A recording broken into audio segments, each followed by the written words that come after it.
Hi and welcome to Rockin' the Planet. I'm Shane. I'm so glad you could join me tonight just to celebrate more of the great wealth of New Zealand talent.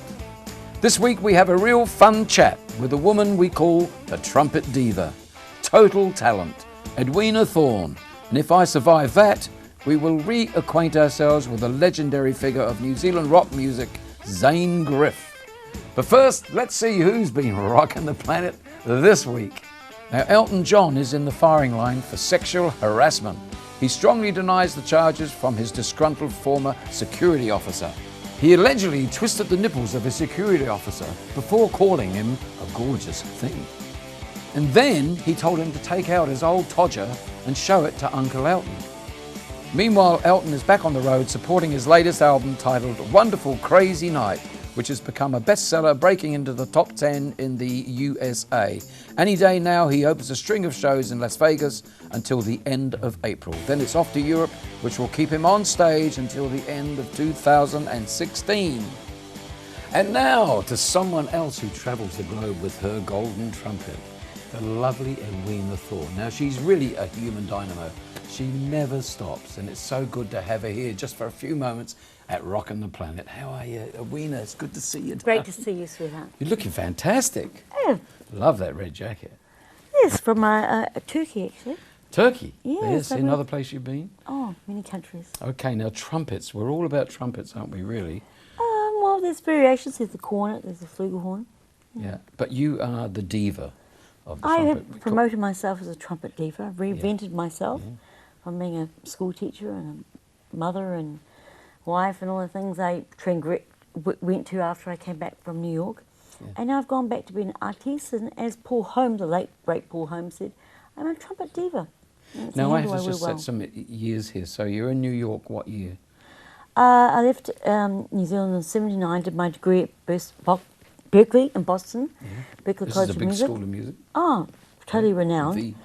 And then in '82, went to New York and did my MBA, and left there and lived in Rochester for a couple of years. Came back in probably the late 80s, because my child was born in '88, and that's where I get the calendar. But you know, I've known you for a long time. You have? I mean, since the '80s. Well, actually, do you remember performing with Max Cryer and the Children? No, I don't actually.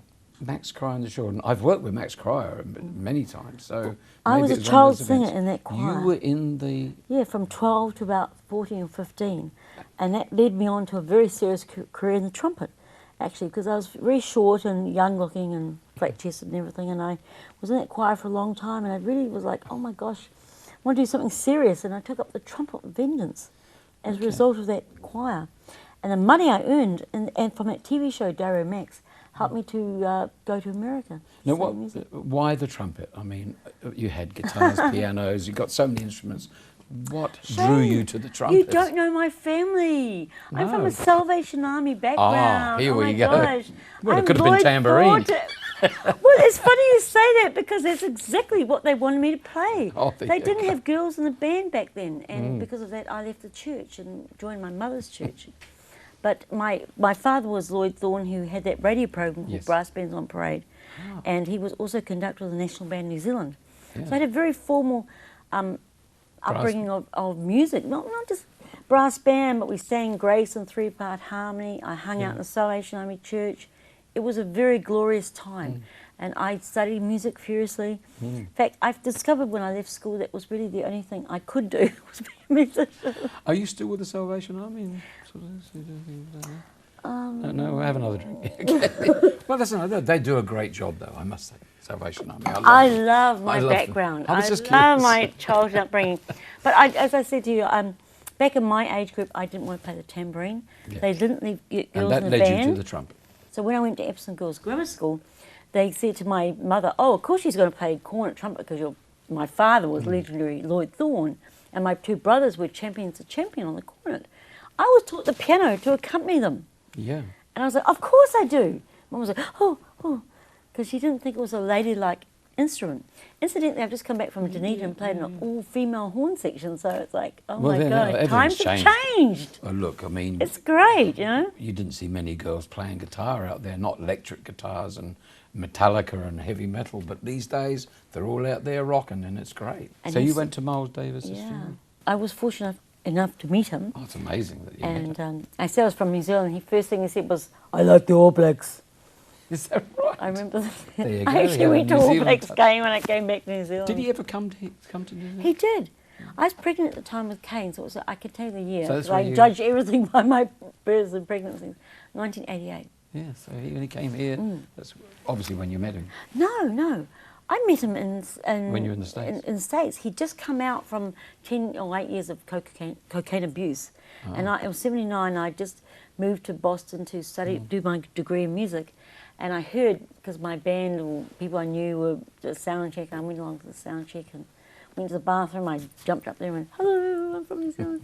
and that's when I got to meet him. So you got to know him. Yeah. All right, so anyway, locally... You have to just I do mean- it. You just can't like No. sit back and No, think I'm about the these same. things. You just have to jump up there and they're going to say, bugger off, or they're going to say, Look, you've only got I one like the All life. Blacks. It's very short. Life is very short. You get out there and you use it to your advantage. And you get out there and you meet who you can.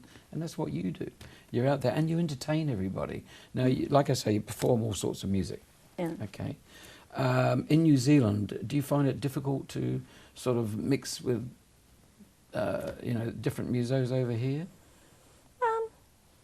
You're playing. Do you play folk music? Do you? Oh, I know no, I trumpets- don't have a problem. I believe my late father would say, there's only two types of music, good and bad. You Just never need to- stop learning. You never stop learning. You just got to embrace what's happening, and it might be some rap artist or someone playing drums on the street or the sounds of whatever's happening. I've been to the Festival of Arts recently. Oh, God bless Auckland. And we've got such rich in culture. And Oh, these incredible. opportunities. It's This just, program you know, runs on amazing amount of music that we have in New Zealand. No one understands. We have so many gifted people in this country playing music, and no one's got a chance to see them except here on Rock on the Planet. Little plug. Apart from the trumpet, I mean, you're now singing and you're entertaining. Now, let's broaden the horizon. You're actually an entertainer. I struggle with the word singing because I'm a trained trumpet player, and I was a child singer on a TV show. But Tommy Edley actually said to me, "Come on, Eddie." Eddie used to call me. There's only a few people that call me Eddie. He was one of them. Just like Eddie. And Max Cry. And Johnny Shane Wilson. now. And Shane. Only people who know me from that period of time. And I started singing because at the time there weren't many good jazz singers. That's look different now. There's lots of really good jazz singers out there. Wow. I sing because it's my own compositions, the only way it's going to get out there. I sing more as a demo. A lot of people like my voice. I'm always astounded by this. And I do sing joyously because of my Salvation Army background. But A good voice is an honest voice. I wouldn't consider... I'm a trumpet player that sings, not a singer that plays the trumpet. Okay. But you're an entertainer now. That's what Oh, definitely. We broaden your eyes. Oh, We call you an absolutely. entertainer. I've been trained on the hard ground of New York. Okay. And that's, you got fined if you turned up late, you didn't have your music, and you didn't have your music stand, or you weren't dressed appropriately. And I've been dependent on how many drinks I sold and how popular I was. Yeah. And I know how to engage That's people. showbiz. I know how to engage people. Now, the main thing is... I'm not going to sit there and study my music like, I'm going to have to tie you down here for a second. We're going to have to get to see this video. Now, you've done a video and a song that you Yeah. actually composed. absolutely. I wrote a lot And you of songs, filmed it. actually. I don't know who filmed it. Do you want to give any credits to the person that Oh, filmed it? Michael. Peter Michaels. Just Michael, okay. Yeah, it was a Anyway, very intimate situation. I was telling a story, and I could only handle one photographer around me. Okay. And the song Happily is called... married man, by the way. Another happily married. Be my lover. There you go. Be my lover. Oh. Be my lover.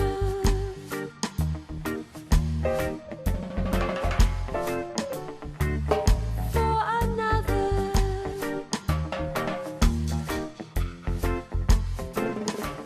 I'm not a prince.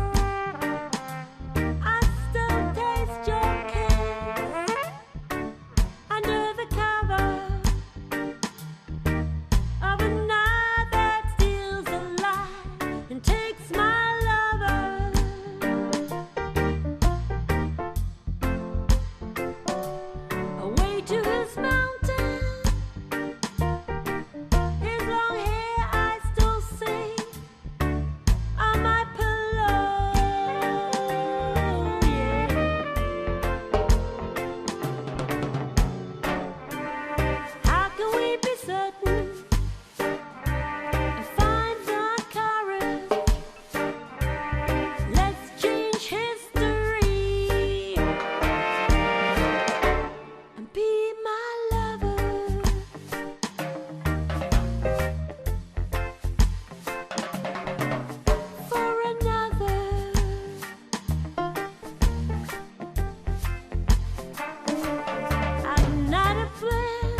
That's Edwina Thorne, beautiful song, and funky too, gets away. Nice trumpet pieces in that, see, nice brass section, and you wrote that song. Yep. Now, it's quite a raunchy sort of video in places, and did you set out to do a raunchy video or raunchy song? Be My Lover's pretty raunchy anyway.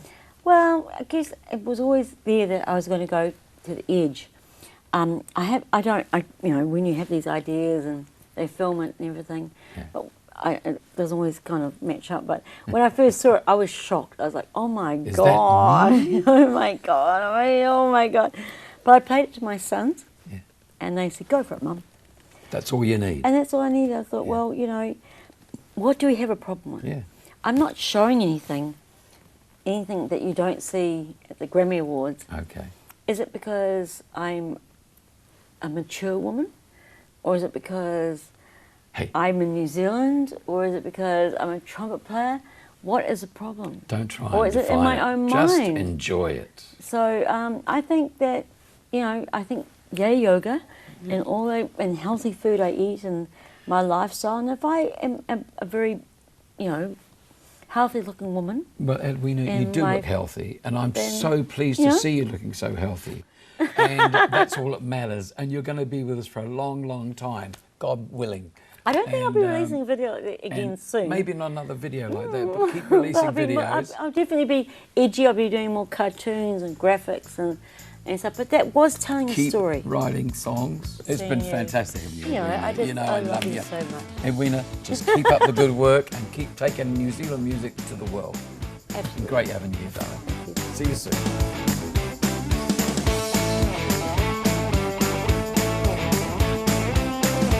Now, my next very special guest. He started out here in New Zealand with The Human Instinct. He was around about 16 years old, I believe.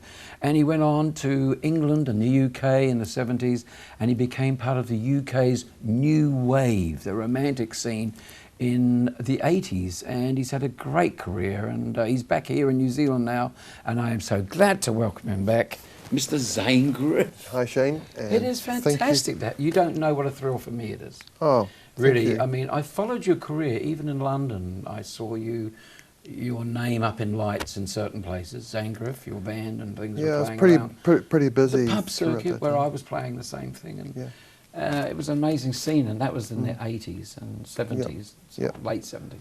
Yeah. But I've got to go right back to where you started. Now, where are you actually from? Well, in I'm from Auckland. Went to Avondale College Yeah.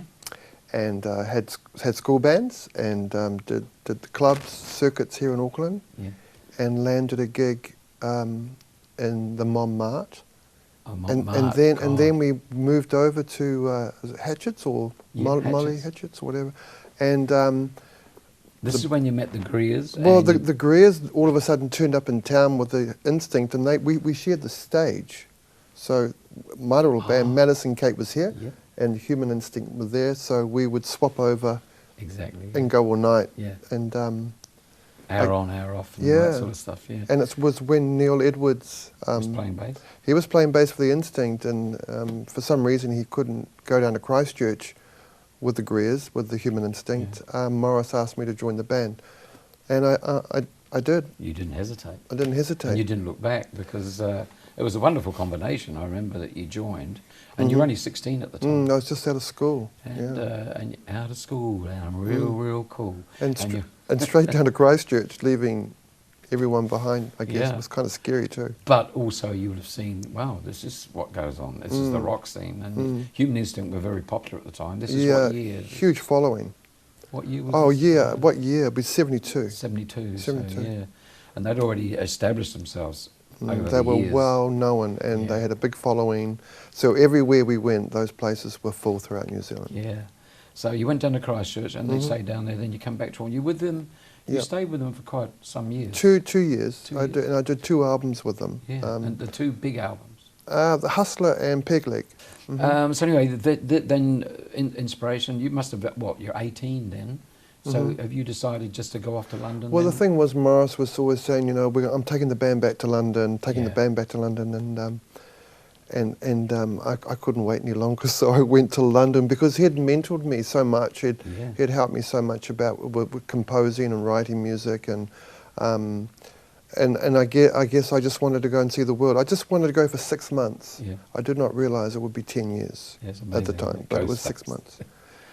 And I guess I bless Morris because all the songs I wrote for the Human Instinct, I took them as demos, and off those masters for the Human Instinct, I got a publishing deal with Chapel. Oh, okay. So they signed me as a writer, and Yeah, so that set you up. I really. set me up to live for a year financially. They gave so- you a little bit of an advance and said, yeah, keep yeah, writing. totally. Yeah. Fantastic. You found someone in England or UK anyway that had that faith in you. As I say, I saw your name. You did work a bit around the traps I and the was- pubs and things. I was gigging constantly. Yeah. I believe it was 150 odd gigs a year. 'Cause you and we would I, do. it's been 35 years, roughly, Yeah. I'm guessing it off the top of my head, Yeah. since I last saw you Yeah. in a pub in Yeah. London. I worked at a place called the Red Lion in Fulham. Yeah, There was a pub gig that everyone played. Lots of Kiwis played there. yeah. And I believe you were playing there. Well, I was setting up my gear for a show that night, and you were in there. But I do believe you were talking to Mitch Mitchell of Jimi Yeah, Hendrix that's right, Experience. yeah. And you were having a chinwag with him, and I was setting up and talking to Yeah. you very briefly. Great I think days. that's the last time I saw you. Yeah, and that's the last time I you. saw you. And here we are all this time. I didn't even know you were back in New Zealand for some time, but I'm so glad. I'm over the top here. I'm the fan here tonight. Oh no, no! Don't get too carried away, please. Now, you're busy back here again, and you're establishing a new career, really. But I have to go back over the years. Now, while you were in UK, you got to work with the late, great David Bowie. I did. Yeah. Tell me how that happened. Warner Brothers signed me as a solo artist, and they were looking for a producer to produce me. Yeah. And they put me with Tony Visconti. Couldn't do better, could you? They commissioned him to do the album. So I did. I spent quite a while with Tony, pre-recording and in Good Earth Studios in Soho, in his studios recording. And it was towards the end of my first album. Bowie walked in and sat in, and Bowie just walked in the door? well, he was working with the planning. Visconti, He was yeah. planning Ashes to Ashes with Visconti, his next project, because they just come back from Germany doing Heroes, Low, and Heroes, etc. And they were constantly working together. And David said, well, asked Tony to ask if it's okay, can we use Zane and his musicians to do some tracks for What a coup for you. which became Scary Monster's Super Yeah. Creeps album for him. Okay. So I was on 3 of Did those they tracks. with him. so you're on those tracks as well? There's 3 tracks where I'm on with On the Bowie album? on the Bowie album. So. Fantastic. But was it was he an easy guy to work with? oh, lovely guy. And people ask me, obviously since Yeah. he's passed, my recollections of him. Well, my recollections of him was sitting on the floor cross-legged with the 12 string. With being one of the boys in the band, showing us the chord structures of what he wanted. Yeah. And he was just very inquisitive as well. Yeah. So he was much a lad, Yeah. but inquisitive like a child, wanting to know, who cuts your hair? Oh, okay. Where'd you get your boots, Shane? It's a bit like me. Yeah, well, you asked me where I got Where'd my you get boots. your boots? I want something like that. Yeah, because I quite like those, and I'll go out shopping and get those tomorrow. So he was very inquisitive about fashion, who was leading the fashion world, and like Steve Strange and all the guys out of Visage and stuff. Yeah. He got to know in those sessions. He got to know who was what, because he'd been living in Germany for so long. And so he's going to be back in London. He's working with you guys. Unbelievable. Yeah. Now, you've worked with other top groups in England, and I can name one off the top of my head. It's the Kinks. You actually played bass on one of their albums. The Misfits. And you worked with them? The Yeah, Misfits. The Misfits album. And what year was that? Now that's in the- going back a little bit before Bowie. That would have been 76, 77-ish, Yeah. I guess. And- So I was very fortunate to my name placed as a bassist before them, and they chose me to work. I was going to with say, how did that come about? Is it just that they took I pulled your was- name out of the hat? I was heavily involved with doing a lot of recording work with Arista Records, Yeah, and Arista. a lot of those guys put my name forward to Ray Davies, and so I was working very closely with Ray, and I didn't know how close I was working with Dave Davies, who was actually Yeah. in the studio all the time, but in the dark. Yeah, he just sat over in the corner. He just sat there Yeah. watching, and But he still had a lot of input. no, it was all No? Ray. It was all right. Dave sat in the Just sat in the corner, corner. just watching. Because they were notorious for not getting on, those two, the two brothers. So Ray and Dave Ray Davies. was always in the control room, Yeah. but Dave was sitting pretty much just In the there. dark over there. Did you find that a little bit... Very spooky. a Yeah. bit spooky. Yeah. But yeah, there was a lot of conflict between the two, but I think now they're fine again. But Yeah, they're actually talking about reuniting, going on tour and Yeah. doing some gigs together and stuff. Good luck to them too. But that's a wonderful experience for you. Yeah, anyway. incredible Ray experience. Davies, a songwriter that, Oh, yeah. you know... yeah, he huge, provides- huge inspiration. I would have to say a huge inspiration to Bowie as well. Yeah. I do believe, Yeah, you know. so all those guys. those English guys, Yeah. those guys that really churned it out, Yeah. really amazing songs. I could just go on and on all night, but anyway, I won't do that. But you're back here now, and your songwriting is great, and you've got a new album you. out. You've Yeah. just released it here in New Zealand. I've got it in my hand here. It's called Zangrove. It's called Mood swings. Mood Swings, I Mood should swings. say. Mood Swings. Yeah. Now, what a beautiful song. You just launched it at the Thirsty Dog Tavern recently, which you had a great night, and you had a full band and everything Yeah, else. yeah. Full band, full house, and A lot of great musicians on stage. yeah, with a you. lot of musicians coming to watch us too, which was fantastic. Like Morris Greer from the Human Morris Greer Instinct. turned up, yeah. Eddie Rayner turned up, and Split ends. guys from Citizen Bands were there as well. It was really a nice evening. It was Yeah, really would have cool. been great. Yeah. Anyway, you're going to perform a wonderful song from that album, the title song of the album. So here he is, Mr. Zane Griff, with the title song from his new album. If I could, I would surely follow. And if I could retrieve the words I swallowed. The moon brings mood swings. There's no tomorrow, there's this love warning in my head. It's frightening. The moon brings mood swings. There's no tomorrow, there's this love warning in my head. It's in her power, as if I would hurt a precious flower, as if I would destroy a love like ours. The moon brings mood swings. There's no tomorrow, there's this love warning in my head. It's frightening. The moon brings mood swings. There's no tomorrow, there's this love warning in my head. It's in her power.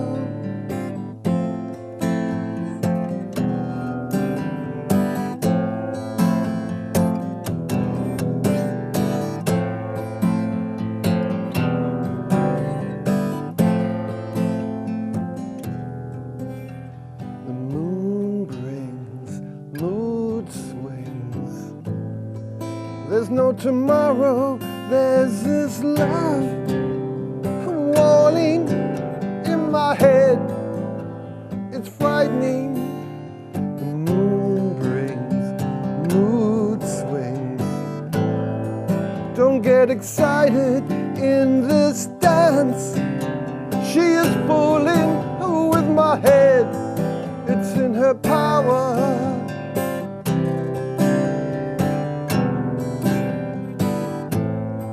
It's in her power. Mood Swings. Oh, beautiful song. It's such a good hook.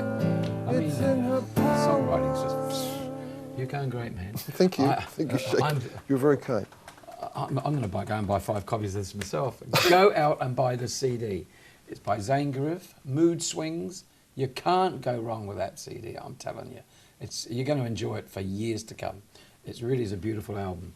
And you put so much effort into it, I know. And now you're out there promoting it, so you must be doing some gigs, Yeah. Zane. Well, we went as far as Tokyo, did shows in Tokyo, and I must say some of that album is recorded in Tokyo. Okay. It's also recorded in London and recorded here in New it's, Zealand. it's Japanese, it's an Anglo-Jap, Kiwi project. Yeah, with a lot of different mixture of musicians, so, and it's really... Yeah. really Japanese musicians too? Yeah, Japanese musicians too. But you performed in Japan? Yeah, in Tokyo, did 2 shows over there, which went down really, really well because back in the time when I was doing my music in London, I was more successful in Japan than what I was in London. Isn't that crazy? Because of the image and the glamour and all the... Because you were a rather glamorous character. Well, I think you know, all of us were around that period of time. in that romantics new wave thing in the 80s. Yeah, that's how we were. It was a cigarette, coffee, and then put on your makeup. Now, where are we going to go and see you in the near future here in New Zealand? Well, it's strange. As you are now. Well, I'm about to do the Bowie concert, which is going to be April 15th at the ASB Theatre, along with Alistair Riddell, Eddie Rayner, and that's going to be a great night. Jordan Luck at the ATS Centre, the ASB Theatre. Yeah, fantastic. So it's almost like an honouring him. Have you got a name for the show? It's called Waiting in the Sky. Waiting in the Sky. Now look out for that show. Please go and get your tickets at the Aotea Centre. Yours truly, Zane Griff, will be there. Yep. With Jordan Luck and Alistair Riddell. Eddie Rayner, Alistair Alistair Riddell. Yeah, and Alistair's a great fan of Bowie, so...